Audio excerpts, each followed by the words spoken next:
All right. Welcome, everyone, to the Biochemical Genetics Laboratory Lecture Series sponsored by the Society of Inherited Metabolic Diseases, as well as the Children's Hospital of Colorado. A little bit of housekeeping before we get started. Please make sure that you're muted. Also, we're probably not going to have time for questions at the end. So if you have a question during the presentation, just drop it in the chat, and Dr. Scott or I are going to do our best to try to answer those as we go. Also, make sure to grab the CME information now. We're going to move on soon. So my name is Marcus Miller. I chair the Society of Inherited Metabolic Diseases Laboratory Working Group, and I'm going to be kind of your host over the next 3 months as my colleagues and I cover the big three biochemical genetics tests. These are often referred to as the metabolic workup. This includes plasma amino acids, plasma acylcarnitine profile analysis, and urine organic acid analysis. These tests are frequently ordered together because collectively they can provide rapid, cost-effective, and complementary data that help to evaluate a wide range of inherited metabolic diseases. With that said, we recognize that this testing can be mysterious, a little intimidating to the uninitiated, and we often get questions from clinicians about when should we order this testing? How do you perform this testing in the laboratory? And what do I do with these results? What does this actually mean? So the goal here is to demystify the metabolic workup. We're hoping to reach a broad audience. We're looking to reach trainees, laboratorians, genetic counselors, and even clinicians, including those that maybe just need an introduction to this topic, as well as those who maybe are just looking for a practical refresher. So this is not an in-depth methods course. This is not an exhaustive catalog of metabolic diseases. Instead, we're going to focus on conceptual frameworks, and we're going to show you lots of real-world examples from our own laboratories. I think that's a real strength of this series. So with that, today's lecture will focus on amino acid analysis, and it's presented by Dr. Ashlee Stiles. She's an associate professor and a clinical biochemical genetics laboratory director at Duke University. Dr. Stiles, the floor is yours. Thank you, Marcus. Again, just mute your selves if you can and put any questions throughout in the chat. Thank you all for the opportunity to be here today to represent the SIMD Laboratory Directors Work Group and present an overview of the amino acid analysis through the lens of a biochemical genetics laboratory director. The learning objectives are shown here. In brief, we hope that at the end of this, you can describe the role of amino acid analysis and understand that not all methods are created equally, that you can compare the advantages and limitations of some of those amino acid analysis methodologies, and that you will be able to recognize some characteristic clinical presentations associated both with those common amino acidopathies in the acquired states as well as the genetic conditions and inherited states. So why does amino acid analysis matter in clinical care? As Marcus alluded to, should be included as a standard of care in any clinical scenario where an inborn error of metabolism is part of the differential, even when the likelihood is low. Amino acid analysis can provide a high diagnostic confidence for actionable disorders where treatments and intervention is needed and in a time-sensitive manner. And they can be rapidly performed when needed, especially when testing is available in-house, supporting urgent decision making. Now, as Marcus alluded to, we chose these three tests to cover in this laboratory work group series because they are truly the core of the metabolic workup. So amino acids, organic acids, and acylcarnitines. We have them depicted here as pieces of a puzzle because they truly are complementary to each other. The amino acids and urine organic acids together can tell us the story of a biochemical profile just as the urine organics and the acylcarnitines can. And I hope throughout this series you'll come to find that that's true. The amino acid analysis will help to distinguish between the overlapping inborn errors of metabolism presentation and guide confirmatory testing. So if you think back to maybe your high school, hopefully your undergrad biology course, you probably learned that amino acids are the building blocks of proteins.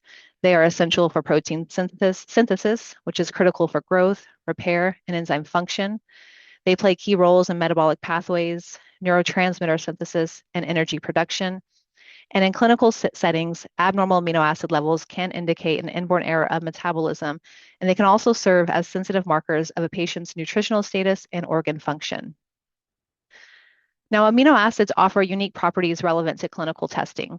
Aside from the amino acids, such as proline and hydroxyproline, which lack a primary amino group, amino acids are structured with an amino group and a carboxyl group attached to the same alpha carbon, as shown here in this middle image, which is the Zwitter ion. Now, an amino acid exists as this Zwitter ion at physiological pH, in which the net neutral charge at the which has a net neutral charge at that isoelectric point. And the isoelectric point will vary depending on the amino acid side chain. So the carboxylic group of the amino acid has a loosely bound proton with a slightly negative charge.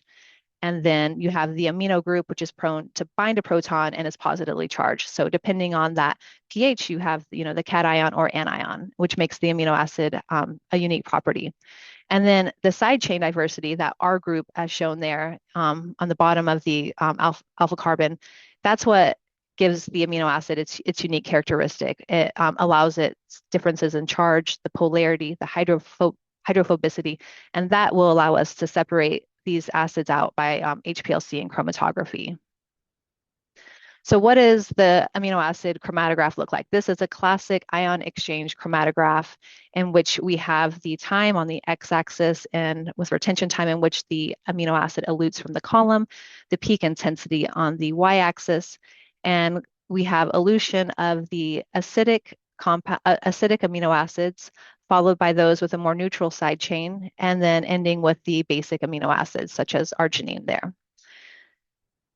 And so that chromatogram is from the traditional analysis of ion exchange chromatography, which has been a traditional workhorse in the labs for many years.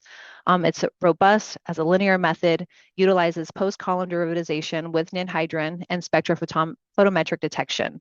The sample preparation is really quick, so 1 hour sample prep in which the samples are deprotonized, spun down, mixed with buffer, and ready to load onto the instrument. That's where the fun happens. The runtime is almost 3 hours by the time it's all said and done, essentially 2.5 hours, and then a wash phase to clean it out for the next sample.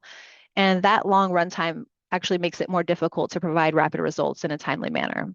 And so if we quickly walk through these images, here we have the graphical image depicting the instrument in which the column system. Marcus, are you seeing my mouse or no? Thumbs up, thumbs down. I'm Are you seeing. seeing anything? Okay. Um, anyway, I'll just be brief here. The column system where amino acids are separated based on the charge. The image on the right shows the Ruhmann's purple on the bottom. It's the color complex that's formed when amino acids react with ninhydrin. And that color is the key to the detection as each amino acid reacts with ninhydrin to form the compound. And that allows us to measure it with the spectrophotometrically. Now, if we compare the chromatogram with the ion exchange chromatography method to this chromatogram, which you see here, which is from a UPLC tandem mass spec run utilizing derivatization, you can see they are drastically different. So the runtime is shown on the x-axis again, and you can see here it's about a 7-minute run in length, and for the tandem mass spec and methods, instead of relying solely on the retention and the color reaction, these amino acids are detected by their mass to charge transition.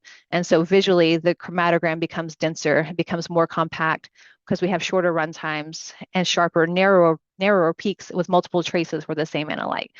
And so utilizing the column here, you can see we have separation of this branch chain aminos, isoleucine, alloisoleucine, and leucine, as well as a highlight here with this chromatogram represents this sarcosine, beta-alanine, and alanine. So very different perspectives. Now, the LC-MSMS method, if we want to take a closer look at what that analysis looks like. So you can perform it two ways. You can have underivatized or derivatized, and depending on which method you end up choosing for your laboratory, you'll be able to include different analytes outside of the traditional core amino acids that are reported with the ion exchange chromatography method. You choose the UPLC, HPLC, ultra performance liquid chromatography, or high performance liquid chromatography. They have various column chemistries. You utilize stable isotope dilution with internal standards for these, and that allows us to improve accuracy and precision of the analytes. The We also utilize selected reaction monitoring to get our transitions for each amino acids to make sure that we tell the instrument what we want it to detect. And utilizing the column allows us to separate out those amino acid species that have the same mass. Again, the sensitivities for this are greatly improved. We can go down as low as 1 to 2 micromolars with linearities reported up to 1,000 to 200 micromolars depending on the analyte. What are some challenges with the LCMS and amino acid analyses? Ion suppression and matrix effects. The stable isotope internal standards are critical to compensate for variable recoveries and ionization efficiencies, but not every amino acid you want to include will have its own stable isotope deuterated internal standards, so you have to take that into account. The instruments are often more cumbersome, require more frequent calibration and data review, and the processing itself is more cumbersome.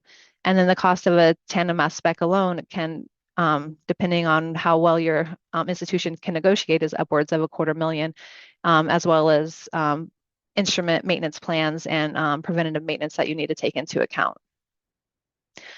So if we dial back down, current trends in amino acid analysis, in a research setting, UPLC with UV detection works wonderful. Smaller particles, higher pressure, the potential for shorter run times, so 30 minutes for a full physiological amino acid profile. Tandem mass spec without a column. Now, this is really important for our newborn screening laboratories in which they need rapid analysis, but they don't have time for column separation because that just extends the runtime. And we've got a lot of samples that come through. The caveat with this is because we don't have a column, we're not separating out the isobaric amino acids. So instead of leucine fully resolved from isoleucine, we just get one number for leucine/isoleucine. So we don't know what it is, but it's one of those. And then again, it's widely used in the expanded newborn screening field. And then the LCMS/MS, just to reiterate, increased sensitivity, increased accuracy, and higher throughput in which the liquid sample can be processed and ready for injection in 5 minutes with a runtime of less than 15 minutes per sample. So now that we touched upon how amino acids are analyzed, let's shift to why this matters clinically, and specifically what types of disorders are we diagnosing using these profiles. So this slide links the presenting symptoms on the left, seizures, hypotonia, failure to thrive, hyperammonemia, and other red flags, to the diagnostic categories on the right, which range from our classic phenylketonuria, defects in tyrosinias, to the urea cycle defects, as well as transporter defects. The preferred specimen for amino acid analysis truly depends on which group of disorders we're wanting to interrogate. And so to interpret that sample and that result right, we need to really start with the right specimen type. So we want the plasma, serum, and blood spots when we have a high suspicion for the pathway defects. Those are our classic amino acidopathies, the defect from phenylalanine to tyrosine, the urea cycle defects. If a pathway defect, if a transporter defect is suspected, then urine really is the optimal specimen for that analysis of amino acid. So you have urinary excretion of specific amino acids, often resulting in reduced blood and plasma levels. So we're going to see the elevation not in the plasma, but in the urine. These include our disorders such as cystinuria, lisinouric protein intolerance, Hartnup disease. And then when we have a cerebral amino acidopathy suspected, we want to make sure we're collecting cerebral spinal fluid or CSF. And these are our classic non-ketotic hyperglycemia in NKH defects in the glycine encephalopathies, as well as serine and asparagine biosynthesis defects. And it's important to remember that when you have a clinical suspicion for NKH, you not only want to collect the CSF, but usually we send plasma as well with concurrent collection times. So once we have the correct specimen, the next step is really to understand how to interpret the amino acid patterns. So most amino acids are present in the blood in a narrow range as the transporters regulate them. And therefore, the abnormalities that we see in the profile may be more subtle in comparison with the organic acid analysis, which you'll see in April. Now, the normal reference values are based on fasting specimens. It should be at least 2 hours before a meal, as a recent meal will elevate most amino acids in that profile. And the reference values are based upon your laboratory's unique population. So the reference ranges will vary depending upon where you're sending your sample, but they should be quite similar overall. And then it's important to look at the patterns and then the key or pathognomonic analytes and not to get bogged down looking at every elevation. And so the next half of the presentation is really going to focus on this approach. What does the amino acid interpretation look like? And so now, hopefully, we've built the analytical foundation. You have a brief understanding of some of the differences and nuances to the methodology. So let's go ahead and apply it.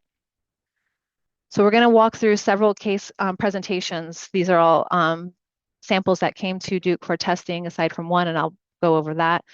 The first presentation is a 11, almost 12-year-old male who's born in Ukraine, in which no newborn screening was performed. The patient was referred to an outside hospital genetics team here in North Carolina for a metachromatic leukodystrophy workup. Upon clinical evaluation, the patient's symptoms did not fit the clinical phenotype of an MLD, and the geneticist ordered biochemical testing, which included plasma amino acids, urine organic acids, and plasma acylcarnitines for analysis to do. The chromatogram is shown here. Again, the retention time on the x-axis, intensity on the y-axis. And you see there right in the middle of the profile, just after 60 minutes, you see a large peak that corresponds to phenylalanine. That chromatogram is the results of which are shown here in this results profile. The amino acid is on the far left column, followed by the concentration and the ratio to the mean. The right columns indicate the reference ranges as well as the mean for that reference range. And we highlight here that peak, the phenylalanine peak on the chromatogram corresponds to a almost 2,000 level micromoles per liter for the phenylalanine, which is about 40-fold greater than the mean. So a marked elevation of phenylalanine. So we really wanted to highlight the IEM base website as well through this presentation. This is you can find it at iembase.com. And just to show you how we as laboratory directors, we don't have all of this in our head, so we also utilize this resource on a day-to-day basis as we're reviewing the clinical history and the results as they come off. And so we're going to utilize the mini expert field. And so what this does is it allows us to put in biochemical and clinical symptoms for the patient. So you can see here I've put in elevated phenylalanine, and for the clinical findings, all we had was leukodystrophy. So that's what I put here, and I used the relaxed search criteria.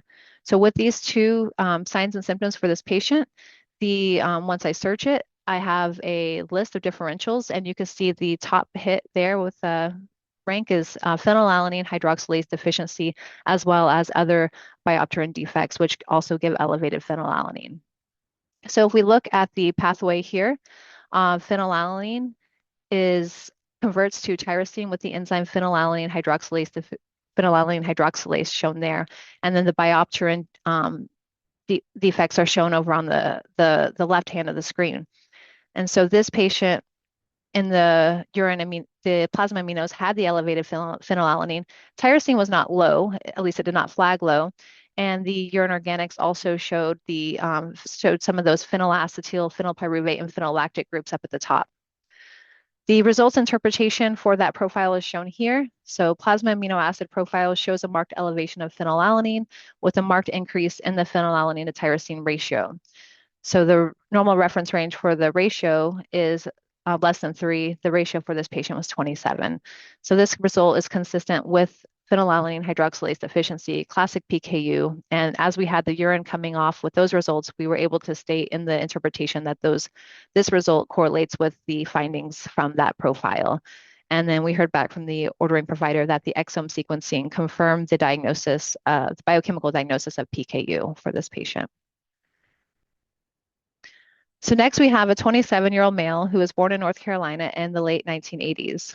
Within a few months of life, he developed chronic diarrhea, vomiting, growth delay, and irritability, and was referred to Duke specialists at age 12 months of age, where he was found to have radiological findings of rickets, a grossly elevated alpha-fetoprotein level, and hepatomegaly.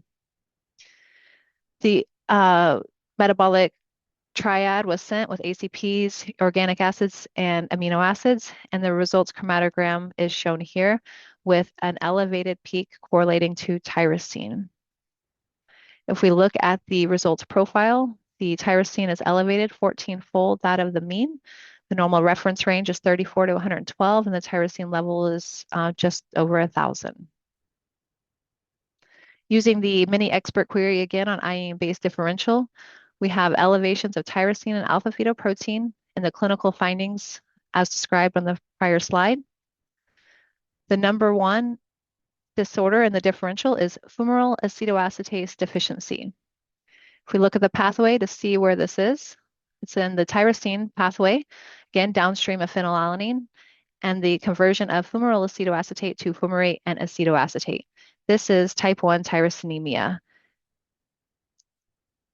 The diagnostic testing for this patient that was additional testing that was also done showed elevated succinylacetone in the urine and that the elevated tyrosine in the plasma amino acids together were consistent with the biochemical diagnosis of tyrosinemia type 1.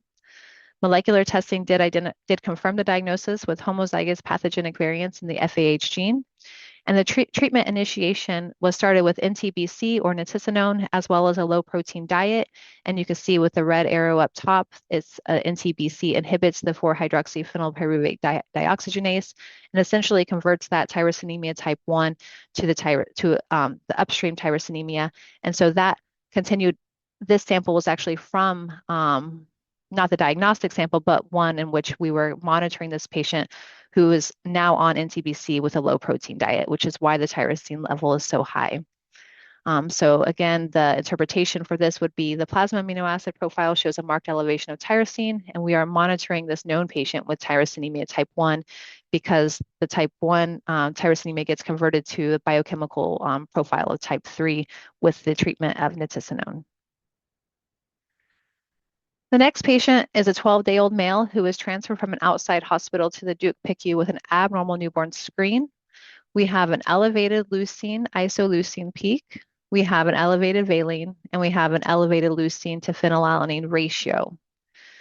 The patient was brought to the ED per recommendation of the state newborn screening laboratory results, but the patient for some reason was not evaluated. And then at 10 days of life, they presented to the PCP for poor feeding, somnolence, and was found to have metabolic acidosis, at which time they were transferred, which was the time at which they were transferred to Duke PICU.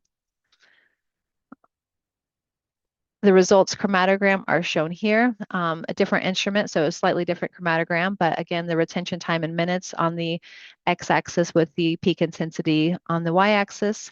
And you can see highlighted are valine, alloisoleucine, isoleucine, and leucine.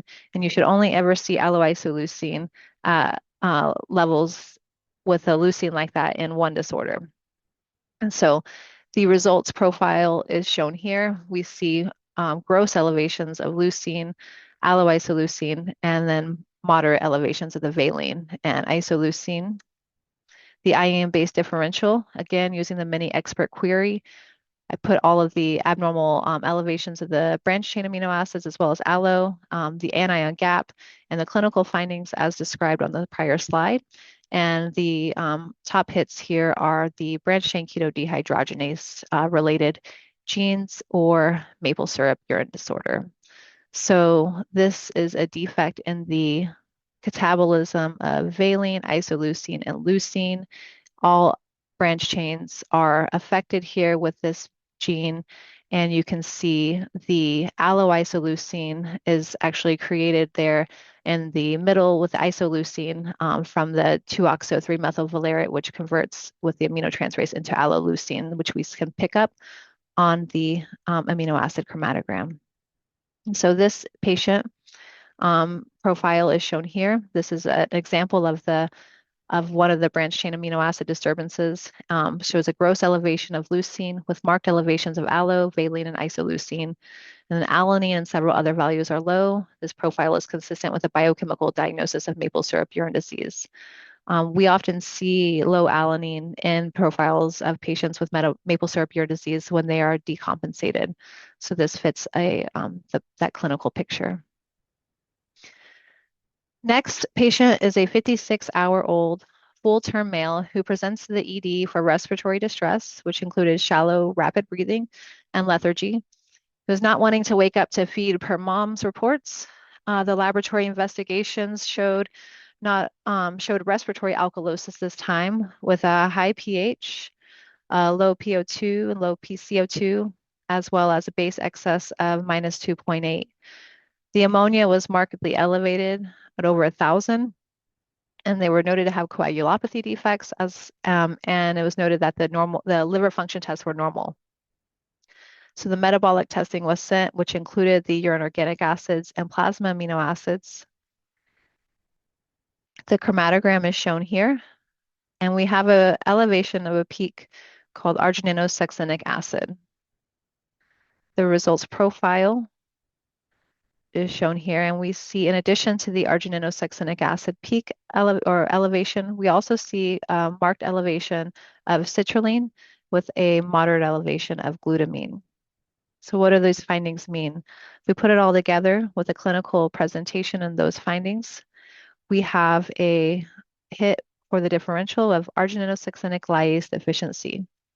This is a urea cycle disorder, and patients who present with the respiratory alkalosis, such as this patient, is classic finding with for a urea cycle defect. So argininosuccinic lyase deficiency is a proximal urea cycle defect in the conversion of argininosuccinic acid into argininofumaric acid, and we see elevations of the ASA peak as well as citrulline as it flexes upward and the glutamine as a marker of hyperammonemia. So this is an example of a urea cycle defect in which the plasma amino acid profile shows the marked elevations of ASA and citrulline consistent with a biochemical diagnosis of ASL deficiency. And then we comment on the glutamine and make sure to note that it's consistent with the documented hyperammonemia. If we don't have the report and the clinical history that we know ammonia was elevated, we will say recommend to correlate with plasma ammonia. Case 5. So this is a 63-year-old female who is seen in genetics clinic for evaluation. She has a long-standing diagnosis of gyrate atrophy and a diagnosis of rod cone dystrophy since 16 years of age. She's presented with poor night vision, photophobia, loss of peripheral vision, and blurry vision. The geneticist had a specific disorder in mind, so ordered only plasma amino acids for this patient. And the results chromatogram is shown here.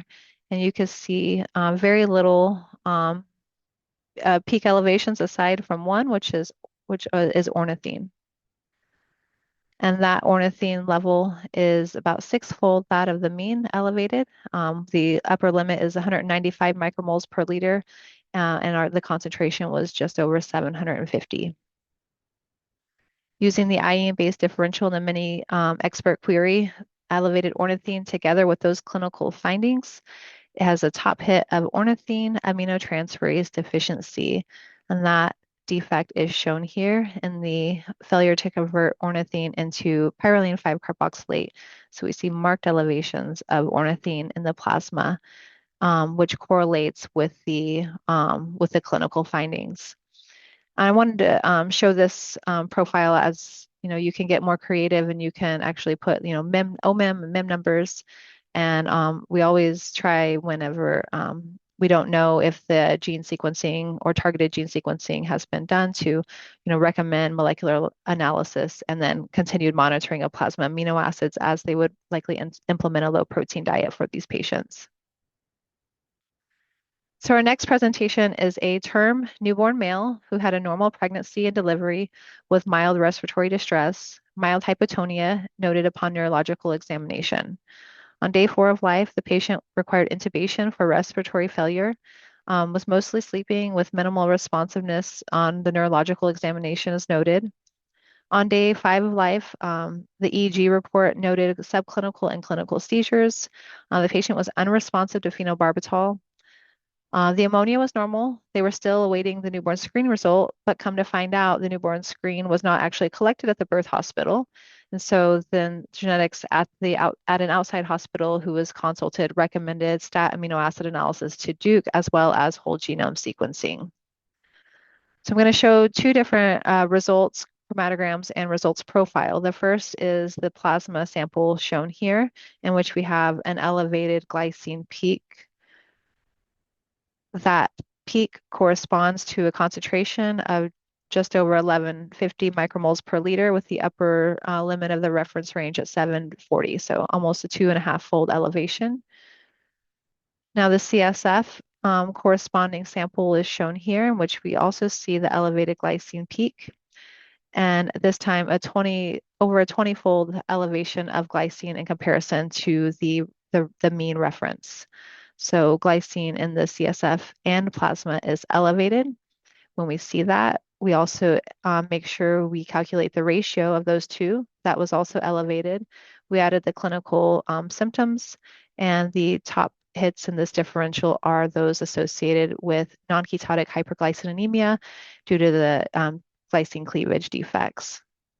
So if we look at that, we see multiple genes are involved in the conversion of glycine, breaking that down into ammonia and carbon dioxide, and we see the elevated glycine as a result. So non-ketotic hyperglycemia, again, it's important to collect both CSF and plasma when we're considering this in the differential. At our laboratory, our protocol is to inject the CSF first ahead of the plasma. And as we see that elevated glycine come off in the CSF, we typically would report a preliminary result to the ordering provider so that they know what they're working with. And then when the plasma comes off, we make sure we calculate that ratio, the CSF to plasma glycine ratio. The reference range is, and in our lab is less than 0.04. So that also was elevated, as you can see in the top interpretation.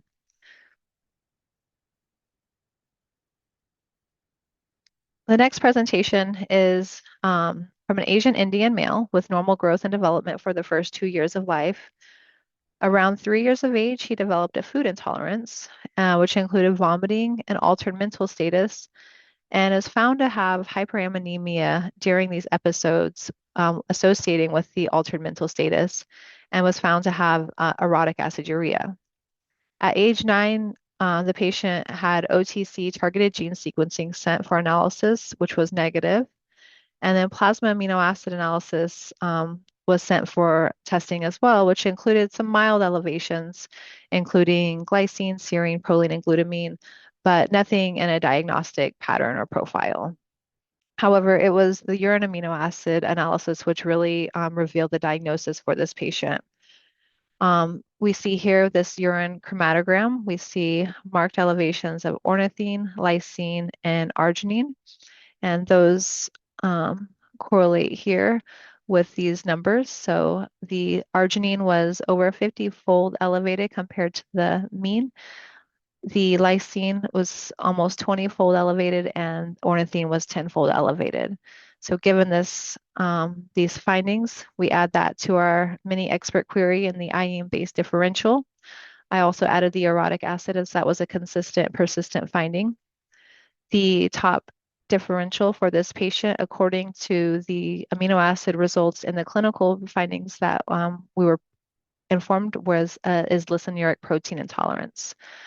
And so if we look, when we select the lissanuric protein intolerance, I selected the info tab there just to show you another example of how we can utilize this great resource.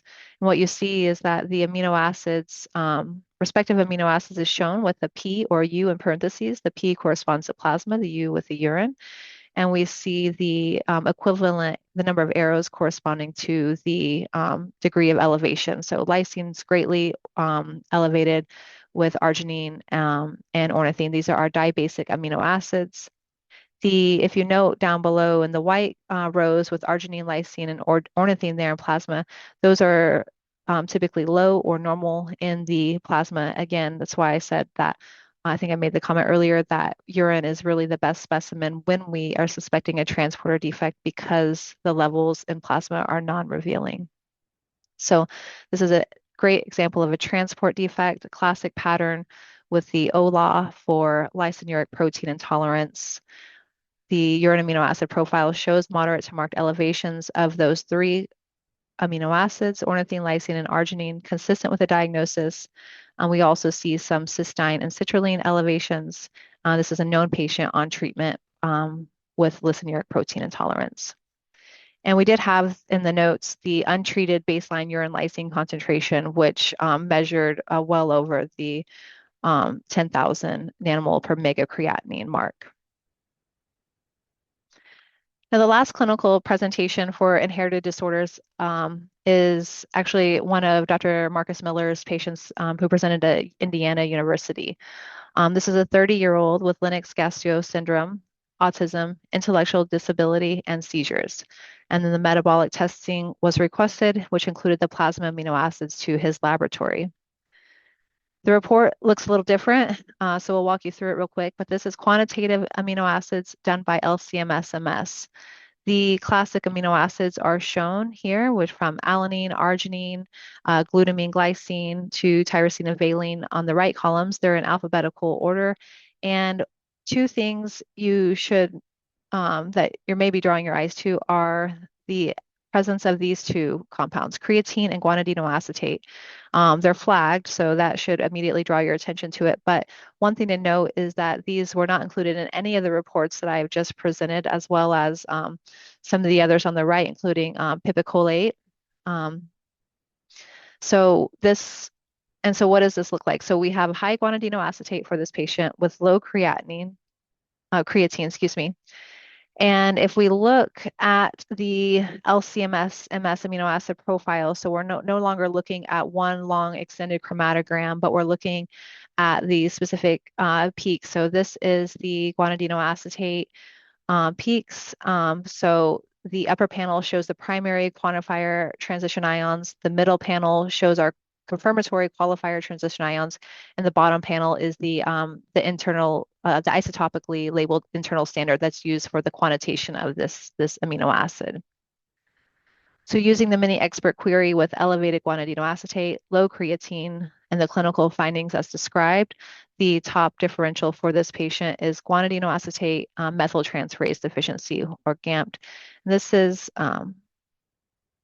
sorry about that, a defect in creatine synthesis in which the guanidino acetate fails to convert to produce creatine, leading to buildup of that and deficient creatine.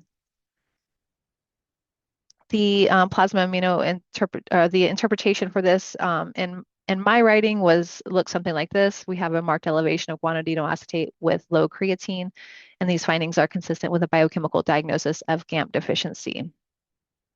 So it's important to note that guanidino acetate and creatine are not included in the amino acid analysis via ion exchange chromatography methods.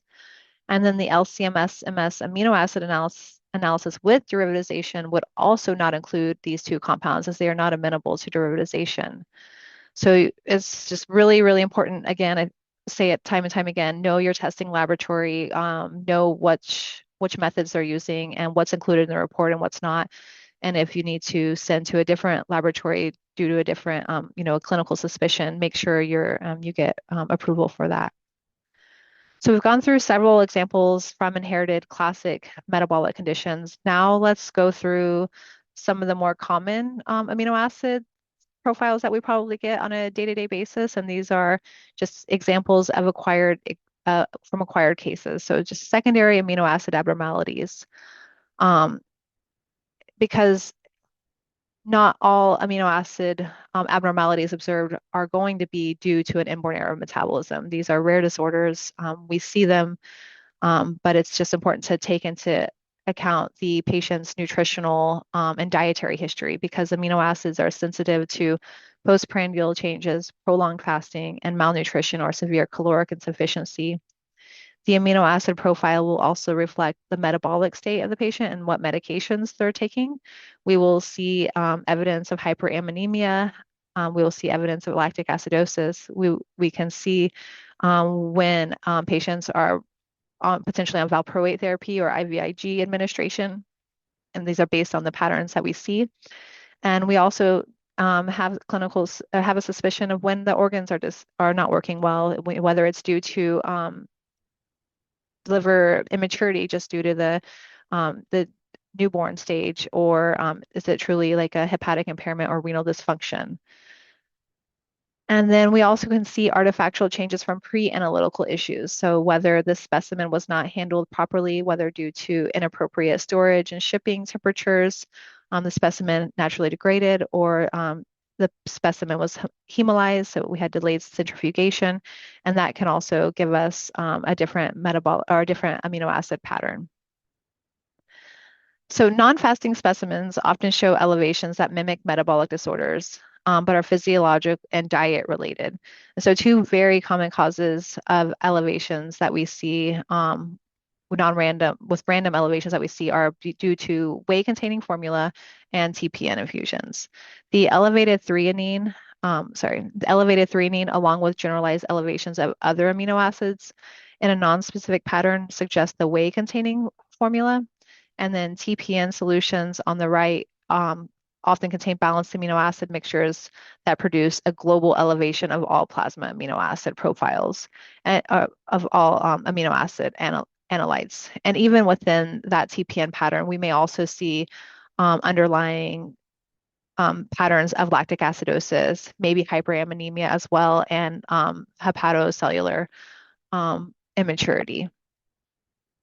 Now, what else? So in ketosis, we see that this patient here has elevations of valine, alloisoleucine, and leucine. Now, I said earlier on the case about maple syrup urine disease that we really should only see alloisoleucine in patients with maple syrup urine disease. However, the exception is ketosis. When we have patients who have mild ketosis, we also see mild elevations of alloisoleucine. Another way to kind of tease this one out from MSUD to ketosis is the degree of elevation of leucine in comparison to the other branch chains. Make sure you're aware of the ratio, the normal physiological ratio of branch chains, and then how MSUD disturbs that physiological ratio. We also have some lactic acidosis underlying this ketotic profile because we see elevations of alanine and proline as well. They're highlighted there in red. And this is actually a patient who is an example of like almost a prolonged starvation case. The patient had not eaten anything in 6 days. Sorry, this is the prolonged starvation. So we see the elevated glycine. When we see elevated glycine, we may think of NKH, but if the clinical features don't fit, we can think of many other things. And so the next couple of slides, I'll show you some other examples. But this patient was had not had anything to eat in 6 days. And so that mild elevation of glycine on top of the low leucine is consistent and consistent with the generally low normals of amino acids observed is consistent with protein restriction. Again, the lactic acidemia, we see elevations of alanine and proline classically in these profiles. And then in patients with hyperammonemia, we can see elevated glutamine. What about medication status? So glycine elevations is going to come up again and again. Um, we can see elevated glycine secondary to valproate administration, which this is a glycine level from a patient on valproate administration. The upper limit of the normal reference range is 341, and the concentration of glycine here is 377 micromoles per liter. So not a significant elevation, but it's there. And then the IVIG administration also gives us elevations of glycine to a similar degree as that of valproate administration. And we're starting to see these in our lab more and more. And another thing with the IVIG is you can have Privigen as a distinct brand. And when Privigen IVIG is administered, we don't see the elevated glycine, but we see the elevated proline concentrations. So these were actually brought to our attention a couple of years ago, and we've been making notes when we see these, and the medication is present in their chart. Vigabatrin administration, this is from urine. And when we see patients with vigabatrin administration, we can see elevations of alpha amino adipic acid beta alanine as well as beta amino isobutyric acid. Our laboratory report does not include beta amino isobutyric acid, but we can detect it and in the raw data. And when we went back to look at the urine, the beta amino isobutyric acid level, we saw that it was detected, and we will comment on that in the interpretation. Now, we also have examples of hypertyrosinemia of the newborn. This is a classic neonatal transient tyrosinemia. It's most likely just secondary to the liver immaturity still. But we see elevations of tyrosine anywhere from mildly elevated to, more moderate elevation, which is the one on the right, which tyrosine levels of fourfold that of the mean. The first one was a 2-week-old male with mild elevation of tyrosine without any other clinical information. And in the interpretation, we just make sure we comment on it, and then we state, most likely secondary to liver immaturity, and then recommend the provider correlate with the clinical history. And if there's any concern, they can either send a repeat amino acid and, correlate with the liver enzymes on function tests. And then the one on the middle panel is a 6-year-old female with a moderate elevation of tyrosine. We also had urine for the organic acids, and so we looked for succinylacetone. We did not see that. And so our comment on this was again to most likely secondary, recommend a repeat. And typically when they repeat, the tyrosine levels start to trend down until they've normalized. And just to show you that tyrosine levels in comparison to a confirmed patient with tyrosinemia type 2. So the tyrosine level there is almost 12-fold that of the mean, and is vastly elevated in comparison with the other two for the neonatal transient tyrosinemia. Again, as stated earlier, we see abnormalities in the amino acid profiles that are consistent with organ involvement. This profile here has elevated ALT and AST from the clinical report. It was a 54-year-old female who was undergoing workup from neurology for evaluation of muscle weakness, and we saw elevations of methionine and phenylalanine. The tyrosine was normal, but at the upper limit of the normal reference range. The next one is from renal Fanconi. This is urine. This is a 2-week-old male with a mild, oh, sorry. This is with elevated proline along with generalized elevations of the amino acids in this urine sample. Typically, we don't see proline in the urine, so when we do see it, we want to make sure that we comment on it and have the providers work up, do additional workup for a Fanconi syndrome if indicated. The pre-analytical factors that will affect amino acid interpretation, as alluded to earlier, include hemolysis, inadequate specimen storage, and delayed plasma deproteinization. With hemolysis, we see elevations of glutamate, glycine, and ornithine. We also see this is we have false elevations of these amino acids due to the release from the erythrocytes. We see conversion of glutamine into glutamate in samples with inadequate specimen storage, so perhaps left at ambient temperature or shipped, left in the shipping docks in Texas in the summer heat. And then delayed plasma deproteinization, we'll see low cystine in these samples. So what are the key takeaways from this presentation? Amino acid profiles remain essential tools for diagnosing and monitoring inborn errors in metabolism and for evaluating acquired metabolic disturbances. The interpretation must consider clinical context as nutritional status, medications, metabolic stress, and organ dysfunction all produce characteristic secondary patterns. The methodology does matter. Not all laboratories are using the same analytical platforms. Even within the ion exchange chromatography world, there are different platforms. And then the LC-MS with the derivatization, underivatized samples. And then those results, what's included on the profile, and therefore diagnostic reach can differ significantly across those methods. Certain analytes are method dependent. Guanidino acetate and creatine are detectable with the underivatized LC-MS methods, but not ion exchange or derivatized, highlighting the importance of selecting and understanding the laboratory method when evaluating complex cases. Accurate interpretation requires high quality specimens as the pre-analytical factors, which include hemolysis, degradation, inadequate storage and shipping, and even just non-fasting specimen can also mimic true metabolic diseases. I hope that some of these cases can give you a sense, have given you a sense of how broad and clinically powerful the amino acid analysis can be, and that you have understood a little bit more about this assay and for your patients and for your laboratory and your training, whatever stage you're at right now. We have some time for questions. Just want to put in the plug now for the plasma acylcarnitine talk in March and the urine organic acid analysis talk in April. I hope that you've registered for those. I know I'm looking forward to it.